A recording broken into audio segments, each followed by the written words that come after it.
Olá, vamos conversar sobre um conceito chamado meta-atenção.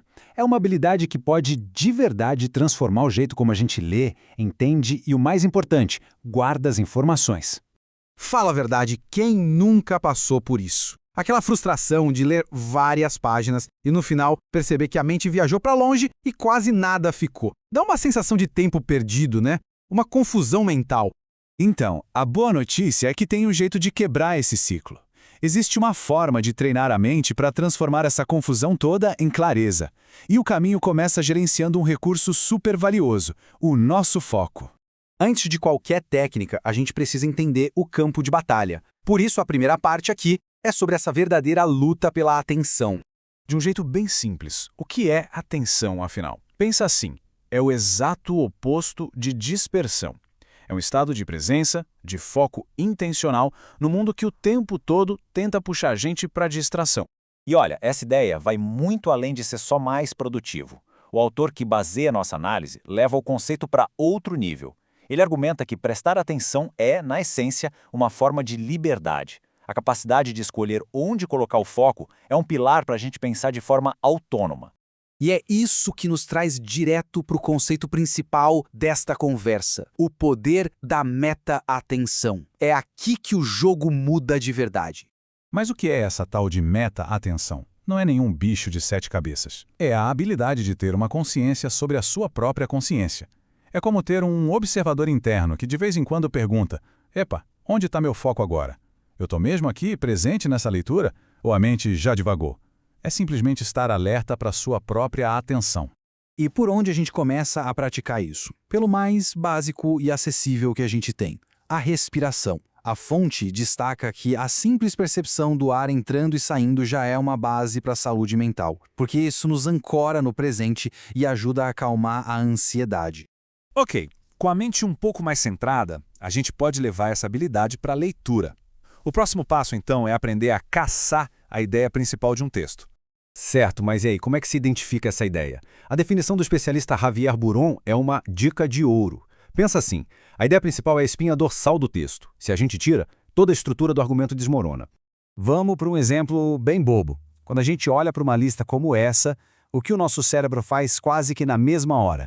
Ele busca um padrão, uma categoria que junta tudo. A ideia geral é frutas. Esse mesmo processo mental é o que a gente usa para achar o tema central de um parágrafo ou até de um texto inteiro.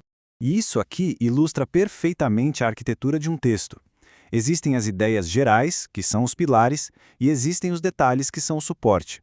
Saber separar a estrutura principal dos enfeites é o segredo para criar um bom resumo.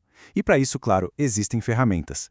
Então vamos lá, vamos explorar as ferramentas que nos ajudam a construir esses resumos de forma inteligente. Uma das mais poderosas, sem dúvida, é um mapa conceitual.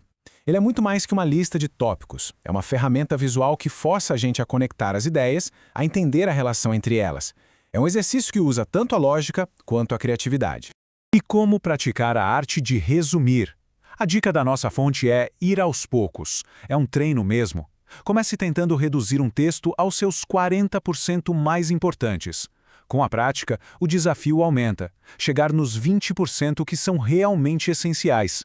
Mas para fazer essa seleção, mais do que técnica, é preciso ter atitude. Talvez a ferramenta mais transformadora de todas não seja um método ou um diagrama, mas sim uma atitude, a de fazer perguntas o tempo todo. Perguntas ao texto e a si mesmo. Um leitor ativo está sempre dialogando com o material. Antes mesmo de começar, já se questiona: quais são as intenções do autor? E quais são as minhas intenções com essa leitura? Será que o título resume bem o que vem pela frente? Como é que o texto está organizado? E essa investigação continua parágrafo por parágrafo. Qual é a joia aqui? A ideia central.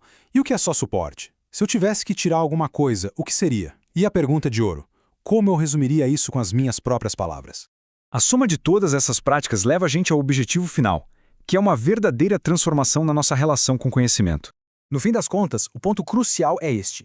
A meta-atenção, essa capacidade de observar o próprio foco, é a base de tudo. É ela que permite usar as ferramentas de resumo do jeito certo. O objetivo, então, não é só memorizar, é evoluir de um mero decodificador de palavras para se tornar um gestor ativo do próprio conhecimento, alguém que interage, questiona e constrói o próprio entendimento. Fica a reflexão. Com essa nova caixa de ferramentas mentais em mãos, qual será o primeiro texto a ser dominado?